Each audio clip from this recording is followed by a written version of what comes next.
নায়িকা গায়িকা এবং পশ্চিমা বিশ্বের নারীরা ওপেন তারা থাকে, এদের কাছে কোনো শরম লাগে? আরো আসতে বলে, জোরে বলেন না, লজ্জা লাগে?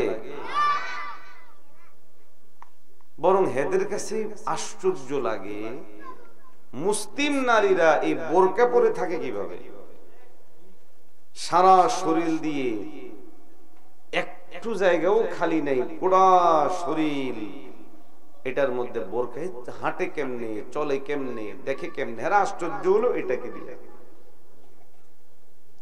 ওদের কাছে এটা খারাপ লাগে না। আমি প্রথমে দুঃখ প্রকাশ করছি, কথাটা বলতে বাধ্য হচ্ছি জাস্ট বুঝানোর জন্য, ভিন্ন কিছু নয়। পশ্চিমা বিশ্ব যে কালচার তারা ধারণ করে, সুস্থ স্বাভাবিক ভদ্র কোনো মানুষ ওখানকার বাজারে যাওয়া সম্ভব না। মুহতারাম হাজিরিন, আপনারা বলুন তো, ইসলামের মধ্যে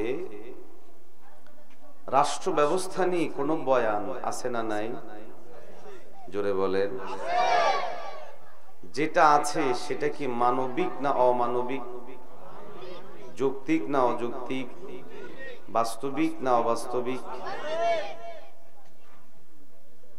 তো আমরা যদি সবাই এই ধারণা লালন করি, এরপরও এদেশে সেকুলারিজম প্রতিষ্ঠা কেন হয়? ন্যাশনালিজম প্রতিষ্ঠার জন্য কেন চেষ্টা হয়? গণতন্ত্র প্রতিষ্ঠার জন্য মুসলমানের সন্তান ওপেনলি কেন বলে যে আমি গণতন্ত্র প্রতিষ্ঠা করব? এর পিছনে বড় কারণ হলো ইমানের জায়গা এটা হলেও বেঈমানরা বিভিন্ন কৌশলে আমাদের মন মেজাজ গুলোকে এমন ভাবে বানায় নিছে যে কথা সব ঠিক, উনি লোক ভালো, উনি এলাকাতেও ভালো, উনি চোরও না, কিন্তু উনি মেম্বার হওয়ার যোগ্য না, চেয়ারম্যান হওয়ার যোগ্য না, এমপি হওয়ার যোগ্য না। এই একটা চিন্তা প্রতিষ্ঠিত করে ফেলার কারণেই মানুষজন ভাবে ইসলাম ভালো, ইসলামের নিয়ম ভালো, ইসলামের সব ভালো, কিন্তু ইসলামকে রাষ্ট্রীয়ভাবে প্রতিষ্ঠিত করার চিন্তা আমাদের মাথা থেকে বের করে দেওয়া হয়েছে। আওয়াজ দিয়ে বলেন ঠিক না বেঠিক? মুমিন মুসলমান ভাইয়েরা আমার, নবীজি মুহাম্মদুর রাসূলুল্লাহ সাল্লাল্লাহু আলাইহি ওয়াসাল্লাম আম্বিয়া কেরামদের মধ্যে সর্বশেষ এবং সর্বশ্রেষ্ঠ নবী। আল্লাহ পাক রব্বুল আলামিন মানবদের মধ্য থেকে আম্বিয়া কেরামদের মাধ্যমে গোটা উম্মতের কাছে, গোটা জাতির কাছে আল্লাহর বিধানগুলো পৌঁছান। আপনারা আমার নবী নবীজি মুহাম্মদুর রাসূলুল্লাহ সাল্লাল্লাহু আলাইহি ওয়াসাল্লাম ওই আম্বিয়া ও রাসূলদের মধ্যে সর্বশেষ নবী। কিয়ামত পর্যন্ত যত মানব সভ্যতা আসবে, কিয়ামত পর্যন্ত মানব সভ্যতার মধ্যে যত পরিবর্তন হোক না কেন, আল্লাহ পাক পয়গম্বর আলাইহিস সালাতু ওয়াস সালামের মাধ্যমে এমন সুন্দর সমস্ত অধ্যায়ের সমাধান দিয়ে গেছেন, কিয়ামত পর্যন্ত মানুষ যদি আমাদের নবীকে ফলো করে তারা সিরাতে মুস্তাকিমের উপর থাকবে, সিরাতে মুস্তাকিমের উপর থেকে তারা জান্নাত পর্যন্ত পৌঁছে যেতে পারবে। মুসলমান ভাইরা আমার, ইসলাম ও মুসলিম স্বার্থ সংশ্লিষ্ট বিষয়ে বারবার প্রশ্ন উঠানো হয়, ইসলাম কি আদৌ মানব সভ্যতার জন্য উপযোগী ধর্ম কিনা? ইসলাম রাষ্ট্রীয় ভাবে প্রতিষ্ঠিত হওয়ার মতো কোন ধর্ম কিনা? সমাজ ব্যবস্থা, বিচার ব্যবস্থা ইসলামিক ভাবে চালানো যাবে কিনা? আমি আপনাদেরকে প্রশ্ন করি, পৃথিবীর বহু দেশে এখনো পর্যন্ত ইসলামী শাসন আছে না নাই? আরো আসতে বলেন। যেমন আফগানিস্তান একটি ইসলামী শাসনের দেশ, কোরআনী শাসনের দেশ। এই দেশ আমাদের চেয়ে ভালো আছে না খারাপ আছে? জোরে বলে। আমাদের চেয়ে এত পরিমাণ ভালো গোটা বিশ্বের মধ্যে এখন এক চমক লাগিয়ে দিয়েছে। ও মুসলমান, ওই চমকের পিছনে সবচেয়ে গুরুত্বপূর্ণ ভূমিকা হলো কোরআনী শাসন, শরিয়া শাসন। কোরআন বাস্তবায়ন করার কারণে আজকে আফগানিস্তান গোটা পৃথিবীর মধ্যে এক উপমা হয়ে দাঁড়িয়েছে। সৌদি আরবের নাম মাত্র হলেও কোরআনী শাসন আছে, শুধু নাম মাত্র আছে, অল্প কিছু জায়গায় প্রয়োগ হয়। এই কারণে দেখবেন ওই দেশে আমাদের দেশের তুলনায় চুরিও কম, ডাকাতিও কম, ধর্ষণও কম, খুনও কম। আওয়াজ দিয়ে বলেন ঠিক না বেঠিক? আর যদি পূর্ণ শরিয়া আইন, পূর্ণ কোরআনী শাসন প্রতিষ্ঠা করা যায়, ব্যক্তিগত অপরাধ, সামাজিক অপরাধ, সামগ্রিক অপরাধ জিরোর পর্যায়ে আসতে বাধ্য। আওয়াজ দিয়ে বলে ঠিক না বেঠিক? কিন্তু আমাদের সামনে বয়ান হাজির করা হয় না। আমাদের সামনে ব্যাপকভাবে পশ্চিমারা একটা জিনিস বারবার প্রতিষ্ঠিত করার চেষ্টা করছে, সেটা হলো এই, আমাদের দেয়া রাষ্ট্রনীতির বাহিরে বিকল্প কোনো রাষ্ট্রনীতি হতে পারে না। এই জন্য যদি আমরা আমাদের নবীজি রাষ্ট্রনীতি নিয়ে আলাপ উঠাই, তখন বিপরীত দিক থেকে বলা হয় এই দেশে কি এটা সম্ভব? যেমন গতকালের ঘটনা, রাজনৈতিক দলগুলোর সাথে দেশের সার্বিক বিষয় নিয়ে একটা আলোচনা হচ্ছে। আমাদের একজন ইসলামী রাজনৈতিক লিডার গাজী আতাউর রহমান সাহেব গেল, ওনাকে প্রশ্ন করা হচ্ছে, বাংলাদেশের মতো দেশ, যেটা গণতান্ত্রিক দেশ, ধর্মের নিরপেক্ষবাদের দেশ, এই দেশে আপনারা ইসলামী শাসন, ইসলামী রাষ্ট্র ব্যবস্থার কল্পনা করেন কিভাবে? আমি আপনাদেরকে প্রশ্ন করি, এই দেশ গণতান্ত্রিক দেশ, এই দেশ ধর্মের নিরপেক্ষতার দেশ, এটা কোথাও লেখা আছে? কথা বলে আরো জোরে বলেন। আপনারা বলবেন লেখা আছে তো সংবিধানে। সংবিধান কে লিখেছে? কিছু মানুষ লিখেছে। তাদের চিন্তা গণতান্ত্রিক হওয়ার কারণে, তাদের চিন্তা সেকুলার হওয়ার কারণে তারা ওই সংবিধানে ওই জিনিসগুলো লিখেছে।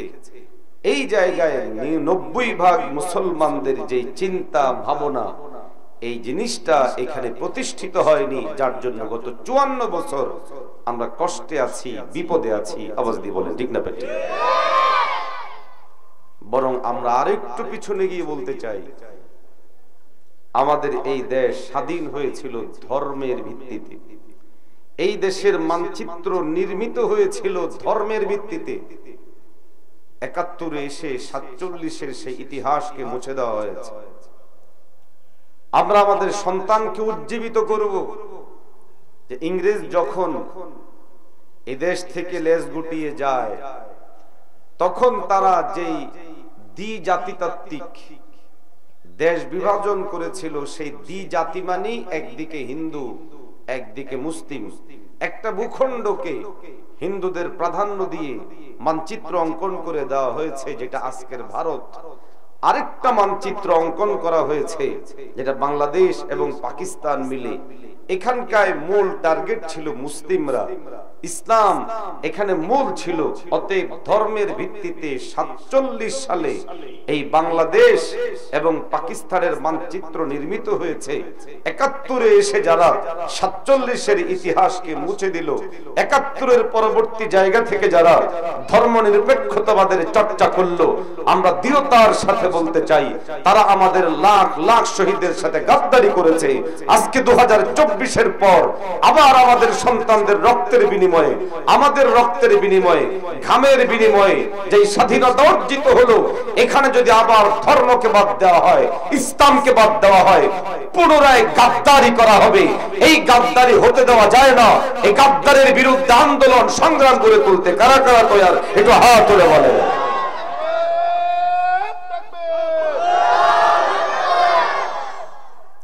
আল্লাহ হাতগুলোকে কবুল করেন। আরো আসতে বলেন, জোরে বলেন না আমিন। আমার এতটুকু কথা কি আপনাদের কাছে বুঝে এসেছে? বুঝে এসেছে?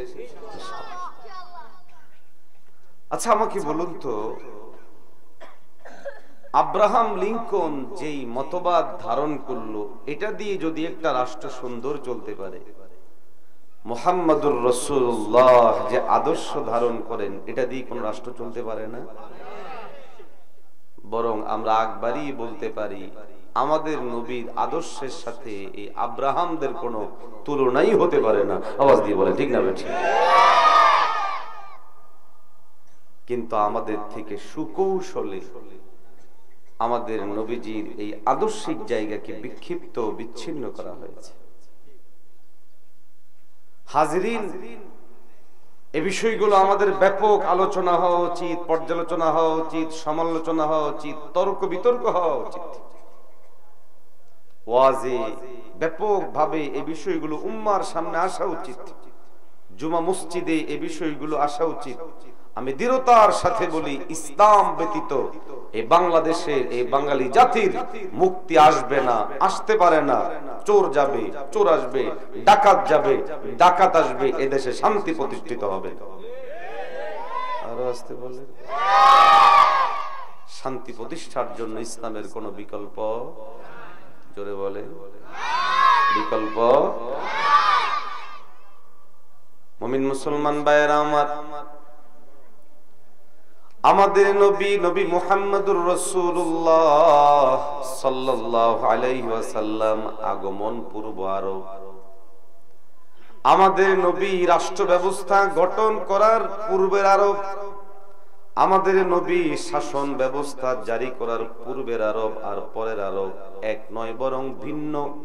গোটা পৃথিবীর মানুষ জানে ইসলাম প্রতিষ্ঠা হওয়ার পর আরব এমন পরিবর্তন হয়েছে, ওই সময়ের আরবের মানুষগুলোকে সোনার মানুষ বলা হয়। কি মানুষ? সোনার মানুষ।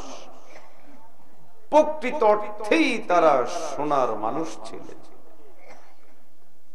আচার আচরণ, আখলাক, লেনদেন, আদর্শ সবকিছু, এই সমস্ত জিনিসগুলোর পিছনে ছিল একটি মহান আদর্শ। সেই মহান আদর্শ হলো মুহাম্মাদুর, বলেন মুহাম্মাদুর সাল্লাল্লাহু আলাইহি ওয়াসাল্লাম। মুক্তির কোনো পথ নাই, নববী আদর্শই একমাত্র মুক্তির পথ, একমাত্র মুক্তি নববী আদর্শের মাঝেই আছে, ভিন্ন কিছুতে। মুসলমান ভাইয়েরা আমার, নবীজি সাল্লাল্লাহু আলাইহি ওয়াসাল্লাম আগমন পূর্ব যে আরব, আপনি আমি যদি ইতিহাস থেকে সেই আরবের হিস্টোরি লাগাই, হিস্টোরি শুনি, তাহলে দেখবেন ওই আরবের অবস্থা ছিল এমন, তাদের মধ্যে কোনো মানবতা ছিল না, লজ্জা ছিল না, সভ্যতা ছিল না, শালীনতা ছিল না, বরং ব্যাপকভাবে এমনভাবে নির্লজ্জতা ছড়িয়ে গিয়েছিল। লোকদের মাঝে বহু মানুষ এমন খুঁজে পাওয়া যাবে যাদের মধ্যে অমানবিকতা, অমানসিকতা এত ব্যাপকভাবে কাজ করেছে, মানুষজনের মাঝে এত বেশি পরিমাণ অমানবিক আচরণ কাজ করত। ওই সময়ের ওই মানুষগুলো কাউকে খুন করতে হাত কাঁপতো না। মৃত্যুর পূর্ববর্তী সময়ের মধ্যে তারা নসিহত করে যেত, যাও যাও, আমি অমুক বংশের সাথে আমাদের মারামারি ছিল, শেষ করতে পারি নাই, এসো তোমাদেরকে নসিহত করছি, নিজেদের বংশীয় দাঙ্গা তোমরা লাগিয়ে রাখবে। এই পরিমাণ অমানবিক ছিল। নিজের কলিজার টুকরা সন্তান, মেয়ে সন্তান হলেই নিজের স্ত্রীর উপরে নিপীড়ন শুরু হতো।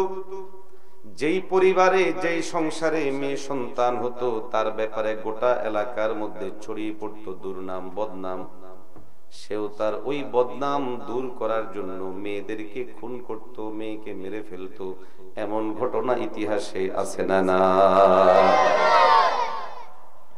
নিজের কন্যা সন্তানকে মেরে ফেলত। মানুষ যখন অন্যায় করে তখন তার বিবেক বোধ, বিবেচনা বোধ দূর হয়ে যায়। আরবের তাই হয়েছিল। দেখুন, যে মানুষগুলো নিজের মেয়ে সন্তানকে মারছে, মেয়ে কেন, এই কারণে, এই লোকগুলো যদি একবারের জন্য ভাবতো, আরে আমি যাকে বিয়ে করলাম তার বাবা যদি তাকে মেরে ফেলতো মেয়ে হওয়ার কারণে, আমি যার সন্তান আমার মাকে যদি মেরে ফেলতো মেয়ে হওয়ার কারণে, আমার বাবা যার সন্তান আমার দাদিকে যদি, আমার দাদির বাবা মেরে ফেলতো মেয়ে সন্তান হওয়ার কারণে, আমার মাকে যদি মেরে ফেলা হতো মেয়ে সন্তান হওয়ার কারণে, আমি পৃথিবী দেখতাম? জোরে বলেন। আজকে আমি যাকে বিয়ে করলাম তাকে পাইতাম কোথায় যদি তার বাবা তার মা তাকে মেরে ফেলত? কিন্তু এদের বিবেকের মধ্যে এমন পছন্দ ছিল, তারা কোনো অবস্থাতেই তাদের মেয়েদের ব্যাপারে সহ্যই করতে পারত না। কোরআন শরীফের মধ্যে আল্লাহ তাদের অবস্থান বর্ণনা করতে গিয়ে বলেন, ক্বালাল্লাহু তাবারাকা ওয়া তাআলা وَإِذَا بُشِّرَ أَحَدُهُم بِالْأُنثَى ظَلَّ وَجْهُهُ مُسْوَدًّا। কালামুল্লাহের মধ্যে আল্লাহ পাক বলেন, যখন তাদেরকে সংবাদ শোনানো হতো তোমাকে আল্লাহ একটা মেয়ে সন্তান দান করেছে, যল্লা ওয়াজহুহু মুসওয়াদ্দা, সঙ্গে সঙ্গে তাদের চেহারাগুলো কালো হয়ে যেত, একদম কালো হয়ে যেত। চেহারা কালো হতো কেন? এই জন্যই কালো হতো, সে ভাবতো আমার মেয়ে সন্তান হয়েছে, এটা ভালো নয়, আমাকে সমাজ খারাপ বলবে, লোকেরা খারাপ বলবে, এই জন্য তারা তাদের মেয়ে সন্তানগুলোকে মেরে ফেলতো। এত নির্লজ্জ ছিল তারা। আরব সমাজের লোকদের অবস্থা এমন ছিল নির্লজ্জতায়।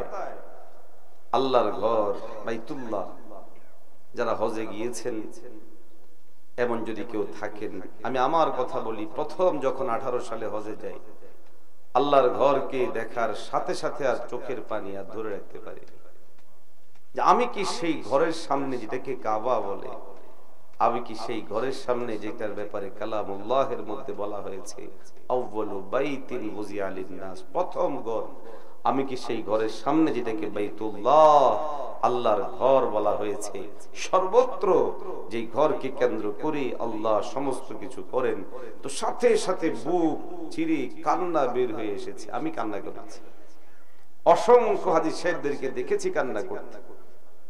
আমাদের ইদানিংকালে দুর্ভাগ্য, মানুষজন হজে গেলে এটা ফেসবুকে ছবি দিয়ে জানান দিতে হয় যে আমি হজে আসছি।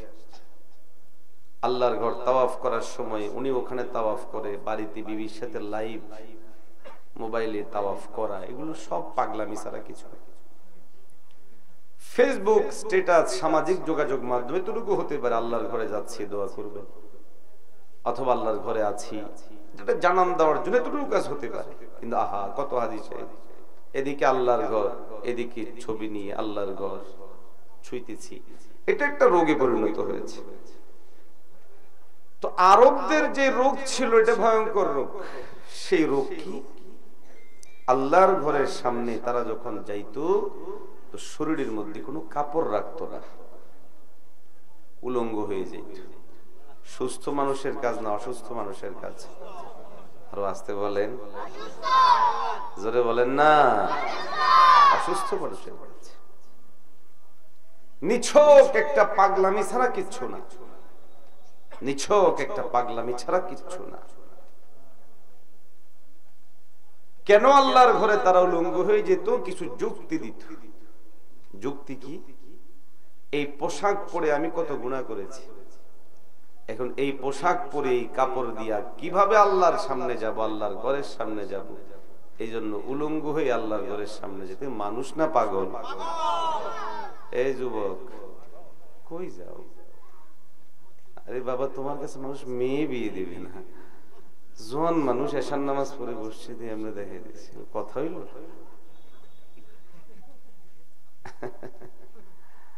যাক, কষ্ট হলে যাও, অসুবিধা। মোহতারাম হাজিরিন, বিষয়গুলো স্পর্শকাতর, বিষয়গুলো খুব গভীরভাবে বোঝা জরুরি। আপনাদের হয়তো মনে হতে পারে, বা আমার এক সময় মনে হতো, যখন তারিখের কিতাবে পড়তাম, সিরতের কিতাবে পড়তাম, ছোট বাবারা ডিস্টার্ব করে না, বসো বাবা বসো, আল্লাহর ঘরের সামনে মানুষ উলঙ্গ হয়ে যেত, এটা কিভাবে সম্ভব? এখন এটা বুঝে আসে যে হ্যাঁ, সম্ভব। মানুষ যখন কোন একটা অন্যায়কে, কোন একটা অপরাধকে সংস্কৃতি হিসেবে বানিয়ে নেয়, তখন তার পক্ষে ওই কাজ করতে আর লজ্জা লাগে না। যেমন আমাদের নায়িকারা, আমাদের গায়িকারা, নায়িকা গায়িকা এবং পশ্চিমা বিশ্বের নারীরা ওপেন তারা থাকে, এদের কাছে কোনো শরম লাগে? আরো আসতে বলে, জোরে বলেন না, লজ্জা লাগে? বরং এদের কাছে আশ্চর্য লাগে মুসলিম নারীরা এই বোরকা পরে থাকে কিভাবে। সারা শরীর দিয়ে একটু জায়গাও খালি নেই, পুরা শরীর এটার মধ্যে বোরকা, হাঁটে কেমনে, চলে কেমনে, দেখে কেমনে, এরা আশ্চর্য হলো এটাকে দিয়ে। ওদের কাছে এটা খারাপ লাগে না। আমি প্রথমে দুঃখ প্রকাশ করছি, কথাটা বলতে বাধ্য হচ্ছি জাস্ট বোঝানোর জন্য, ভিন্ন কিছু নয়। পশ্চিমা বিশ্ব যে কালচার তারা ধারণ করে, সুস্থ স্বাভাবিক ভদ্র কোনো মানুষ ওখানকার বাজারে যাওয়া সম্ভব না। আপনি আমি আমাদের স্বামী স্ত্রী সুলভ আচরণের জন্য আমাদের স্ত্রীদের সাথে তাদের যে পোশাক আমরা কামনা করি, এরা দিব্যি দিনরাত এই পোশাকেই তারা চলাচল করে। সামান্য একটু কাপড়, এখানে ছোট্ট একটা প্যান্টি পরে দিব্যি রাস্তায় হাঁটতেছে, মানুষজন কোনো শরম নাই, কিচ্ছু নাই, ইজি ইজি হয়ে গেছে। এদেরকে দেখার পর আমার মনে হচ্ছে, হ্যাঁ, ওই সময়ে যারা আল্লাহর ঘরের সামনে উলঙ্গ হয়ে যেত, আমার মাথার মধ্যে যে বারবার ধরতো কেমনে সম্ভব, কেমনে সম্ভব, তো এখন বুঝে আসে সম্ভব। কারণ আজকে আমেরিকার এই আচরণকে, পশ্চিমাদের এই আচরণকে তারা মেয়েরা গেঞ্জি পরে হাঁটতেছে, ছোট প্যান্ট পরে হাঁটতেছে, আছে না নাই? এগুলো তারপরেও মোটামুটি নাকি ভদ্রতার মধ্যে আছে।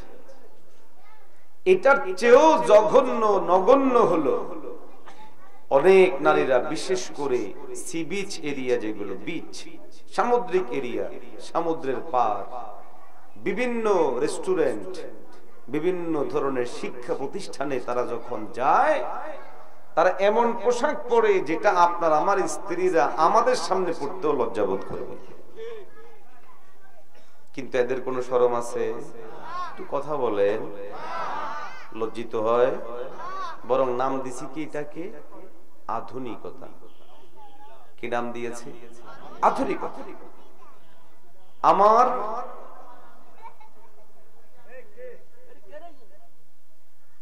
এ ভাই কথা বলে না, চিল্লাচিল্লি করেন কেন?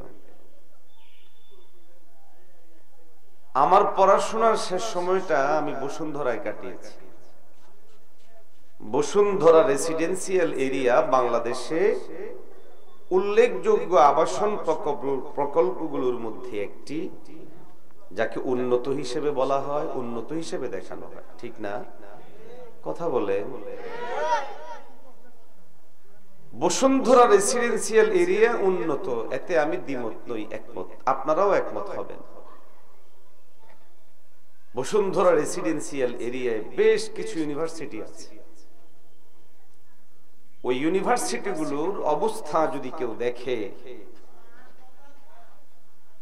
ওই ইউনিভার্সিটিগুলোর মেয়েদের অবস্থা যদি কেউ দেখে, চালচলন যদি কেউ দেখে, সভ্যতা, শালীনতা, ভদ্রতা কাকে বলে, আপনি আমি ভুলে যাবেন যে মানুষ এত নোংরা, এত নিচু, এত বাজে হতে পারে। কথা বলেন। বরং তারা এটাকে নাম দিয়েছে আধুনিকতা। আধুনিকতার নামে মেয়েদেরকে গেঞ্জি পরতে দেওয়া, বিকিনি পরে বের হওয়া, আরো আরো যা, একদম অল্প কাপড়ে বের হওয়ার যে চর্চা, এটা পশ্চিমারা বিশ্বময় ছড়াচ্ছে।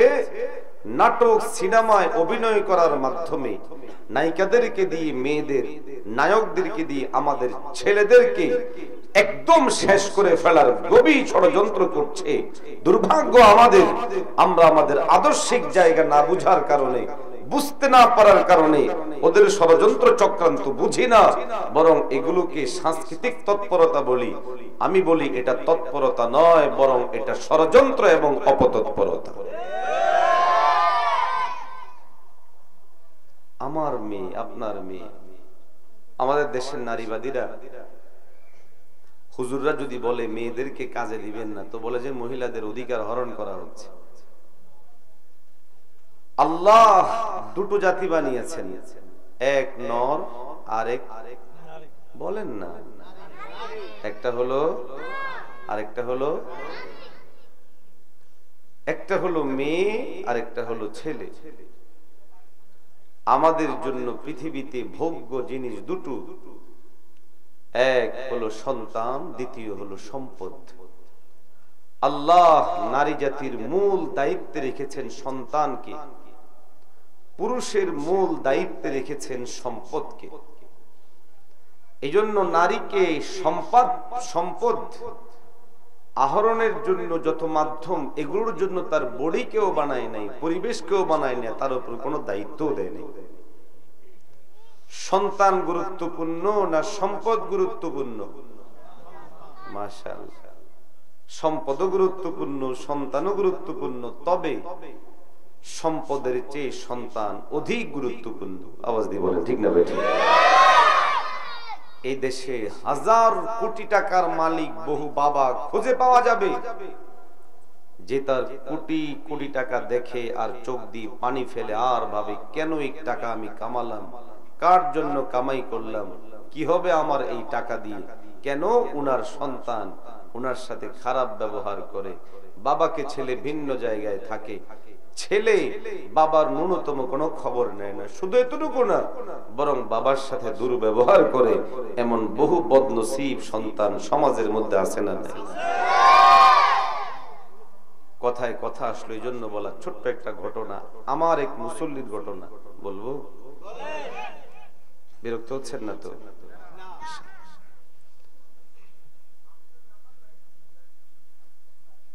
আচ্ছা, এই লোকটাকে কেউ পারলে ওদিক থেকে বুঝে বলেন যে ভাই আপনি একটু বাহিরে গিয়ে কথা বলুন, হয় মোবাইলে কথা বলতেছে, না হয় কারোর সাথে, এখান থেকে শুরু করে ওখান থেকে, মানে মনে হয়েছে না ওনার মোবাইলে কথা বলা জায়গা এটাই, কথা হলো।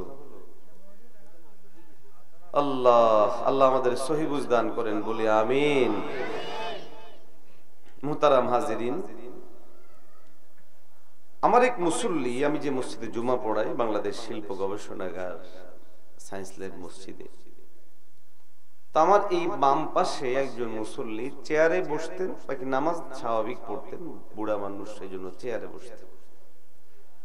আমি অনেক সময় খেয়াল করে দেখেছি যে আল্লাহর বান্দা দোয়ায় অথবা বিশেষ করে যদি বাবা মায়ের হক রিলেটেড কোনো কথা বলি, দুই চোখ দিয়ে অঝরে পানি ঝারে, চোখের পানি ফেলতে থাকে।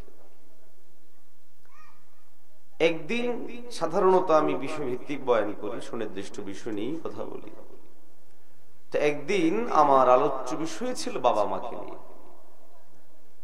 খুব স্বাভাবিক, বাবা মায়ের দায়িত্ব, বাবা মায়ের প্রতি আমাদের কর্তব্য, বাবা মায়ের হক, জীবিত অবস্থার হক, মারা যাওয়ার পরের হক, করণীয় কি, বিস্তারিত কথা বলছি। জুমার নামাজের পর আল্লাহর বান্দা দেখি যে আমার সামনে আসছে, চোখের দিকে তাকিয়ে বোঝা যাচ্ছে তিনি এই সুন্নত পড়া অবস্থার মধ্যেও তার চোখে পানি ছিল, তিনি কান্নাকাটি করেছে। আমাকে ডেকে বলল, হুজুর আমি আপনার সাথে একটু কথা বলতে চাই। তো স্বাভাবিক, যারা মুরব্বীরা আছেন মাইন্ড করবেন না, বুঝার জন্য বলতেছি। যখন মানুষের বয়স বেড়ে যায়, বিভিন্ন কারণে তারা কথা বেশি বলে এবং মনে করে যে আমি কথাটা আবার বলতে হবে, মনে হয় বোঝে না, এই জন্য বারবার বলা, তারপরে কথা বলতেই থাকা, এটা একটা অভ্যাস মানুষের তৈরি হয়। হয়তো আমারও তৈরি হতে পারে, হবে, বয়স বাড়ার সাথে সাথে এটা তৈরি হয়, যারা বয়স্ক হয়ে যায় তাদের। তো আমি যখন উনি আমাকে প্রস্তাব করলেন যে কথা আছে, আমার ভয় ধরল, কারণ অনেকেই আছেন স্বাভাবিক, মায়া পাইলে, হুজুরকে পাইলে কথা বলা শুরু, অনেক কথা শোনাবেন। আমার আবার মাহফিল দূরে, আমি তখন একটু এড়িয়ে যেতে চাইলাম যে না, আপনি পরে কথা বলবো বা এই টাইপের, কিন্তু দেখি যে বেচারা হাউমাউ করে কেঁদে দিল। আল্লাহর বান্দার এই চোখের পানি দেখে, কান্না দেখে আমি ভাবলাম যে না, এটা উচিত হচ্ছে না। আমার বাবার বয়সে একজন মানুষ কথা বলতে যাচ্ছে, আমি ওয়াজে 10 মিনিট 15 মিনিট পড়ে যাব, অসুবিধা নেই, কথা শুনে যাই তিনি কি বলেন। আল্লাহর বান্দা তখন কথা বলতে শুরু করলেন। ইয়া সুবহান, ওনার কথাগুলো আমার এখনো মনে হলেও আমি আশ্চর্য বোধ করি। উনি কথা বলা শুরুর আগেই আমার কান্নাকাটি করা শুরু করেছে। তাই বলে, মুরব্বী আমার একটা প্রোগ্রাম আছে, আপনি যা বলবেন আমাকে একটু দ্রুত বলেন এবং যা বলতে চান একটু সংক্ষেপে আমাকে আপনি শোনান, কি সমস্যা? আপনার যদি ব্যস্ততা থাকে আপনি যান, কিন্তু আমি আপনার সাথে কথা বলি, আমার কলিজার মধ্যে আগুন জ্বলতেছে, আমি এই আগুনটাকে একটু ঠান্ডা করতে চাই। মানুষ কখনো কখনো দুঃখ যদি বলে, তখনও দুঃখ কি হয়? পাতলা হয়। তো আল্লাহর বান্দার এই আবদারের প্রেক্ষিতে আমি বললাম, আচ্ছা বসেন, বলেন। তো সাথে আরো দুই একজন মুসল্লি ছিল, উনি বললো, জানা ওনারা প্রয়োজন সেরে যায়, আমি একাকি আপনার সাথে কথা বলবো। কথাগুলো যে খুব আহামরি কিছু না, কিন্তু আমাদের জন্য শিক্ষণীয় আছে, এই জন্য জাস্ট আমি ঘটনাটা শোনানো, এটা বাস্তব ঘটনা। আল্লাহর বান্দা আমাকে বলে, হুজুর আমি খুব গরিব ঘরের ছেলে ছিলাম, কিন্তু আমার আব্বা আম্মা আমাকে অনেক কষ্ট করে পড়াশোনা করিয়েছে। আমি উচ্চ শিক্ষিত হয়েছি পড়াশোনা করে, আল্লাহ পাক আমাকে উচ্চ শিক্ষিত বানিয়েছেন, সরকারি চাকরি করেছি। চাকরির মেয়াদ শেষে আমি বেশ টাকা পয়সা পেয়েছি, মানে লম্বা কথাই যা হয় আর কি। এখানে আর মাঝখানে অনেক কথা বলেছি, আমি সংক্ষেপ করে বলছি, কারণ আমার মূল বিষয় আমি নাইলে হারিয়ে যাব সব রকম। তো তখন এই আল্লাহর বান্দা বলতে আরম্ভ করলেন যে, হুজুর আমার বাবা একজন হত দরিদ্র মানুষ ছিলেন, কিন্তু আমাকে পড়াশোনা করাইছেন, আমি উচ্চশিক্ষিত হয়েছি। এরপরে আমি রিটায়ারমেন্টে গিয়ে টাকা পেয়েছি, সেই টাকা আমি ব্যবসা করেছি, স্বর্ণের ব্যবসা। তো স্বর্ণের ব্যবসা করে ধানমন্ডির মতো জায়গায় আমি প্রথমে একটা দোকান নিই ভাড়া, পরে দোকানটা আমি কিনি, এরপর আরেকটা দোকান, এরপর আরেক দোকান, কয় দোকান হলো? 3 দোকান। আমি হিসেব করে দেখেছি আল্লাহর বান্দার এই 3 দোকানের হিসেব যদি করা হয়, এটা মানে 10-12 কোটি টাকা পার হবে, এই পরিমাণ সম্পদের মালিক তিনি। 3 দোকান মিলি ধানমন্ডিতে 2200 স্কয়ার ফিটে একটা বিশাল ফ্ল্যাট তিনি কিনেছেন, গাড়ি ছিল। এই কথাগুলো বলে আল্লাহর বান্দা এবার চোখের পানি ফেলতেছে, বলতেছে, হুজুর এই হলো সম্পদের হিসাব। সন্তান, আল্লাহ আমাকে 3টা ছেলে সন্তান দিয়েছে, মেয়েও কয়েকটা যেন বলল। ছেলেদের মধ্যে বড় সন্তান ঢাকা ভার্সিটি থেকে মাস্টার্স করা, ছোট ছেলে অনার্স কমপ্লিট করা, একদম ছোট ছেলেটা একটু মাথায় সমস্যা, তাদের এই অবস্থা। তো আল্লাহর বান্দা বলল, হুজুর আমার এই সম্পদগুলো বর্ণনা দেওয়ার পর এবার আমি আপনাকে বলি, আমার এই সম্পদ, আমার সন্তানগুলো, এখন এগুলোর কথা মনে হলেই আমার চোখের পানি আসে। কেন? আশ্চর্য কথা না? কথা বলে আশ্চর্য হওয়ার কথা না? আপনি আমি যেখানে লাখ টাকা হলেই খুশি, বা এখন যেটা সিচুয়েশন চলছে, এখন কোটি টাকা হলে মানুষ বড় লোক, এলাকায় একটা আলাদা প্রভাব তৈরি হয়, দাম তৈরি হয়। ও জায়গায় লোকটা 20-25 কোটি টাকার মালিক, ঢাকা শহরে প্রতিষ্ঠিত, ছেলেরা প্রতিষ্ঠিত, উনি প্রতিষ্ঠিত, চোখে পানি কেন? মুমিন মুসলমান ভাইরা আমার, আল্লাহর বান্দা আমাকে বললেন, হুজুর আমি আমার সম্পদগুলো এবং আমার বিশাল এই অর্থ করি নিয়ে আমি মোটামুটি ভাবে আরামে চলছিলাম। আমার বড় ছেলে আমাকে বলল সে দেশে থাকবে না, বাহিরে যাবে। আমি বারবার বুঝালাম, দেশেই থাকো, আমার বিশাল সম্পদ, আমার এই সম্পদগুলোকে দেখভাল করবে, আমার ব্যবসা বাণিজ্যগুলোকে দেখবে। কিন্তু আমার বড় ছেলে কোনোভাবেই শুনতে নারাজ, ইউরোপে গেল। ছেলের প্রত্যাশা, ছেলের আবেগ, ছেলের আবদারকে রক্ষা করতে গিয়ে আমি আমার ছেলেকে বিদেশে পাঠাই।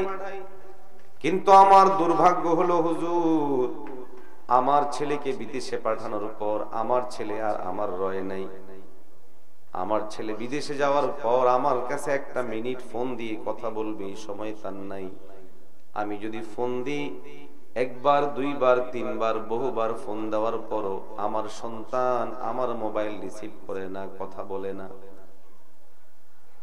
মুসলমান ভাইরা আমার, আল্লাহর বান্দা বলে, হুজুর এমন একটা পরিবেশ তৈরি হলো, একটা পর্যায়ে আমি বাবা হিসাবে অন্তরের মধ্যে এমন ব্যথা তৈরি হলো, এমন আক্ষেপ তৈরি হলো, আমি আমার বড় ছেলেকে নিয়ে আমার মনের মধ্যে থাকা সমস্ত কল্পনা বাদ দিলাম।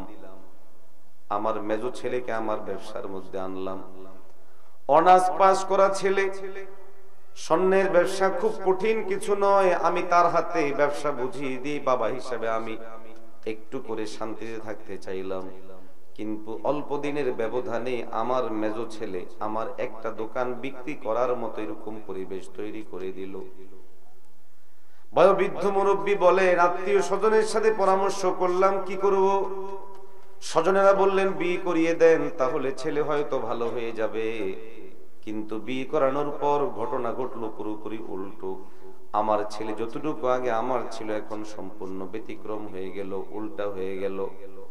এই দুদিন আগে আমার স্ত্রী এসে আমাকে বলছে, মুরব্বী বলছেন ওনার স্ত্রী তাকে বলল, আপনার ছোট ছেলে বলছে আপনার চোখ বন্ধ হতে দেরি, আমাকে বাড়ি থেকে বের করতে দেরি হবে না, সমস্ত জিনিস থেকে তারা আমাকে আলাদা করে দিবে।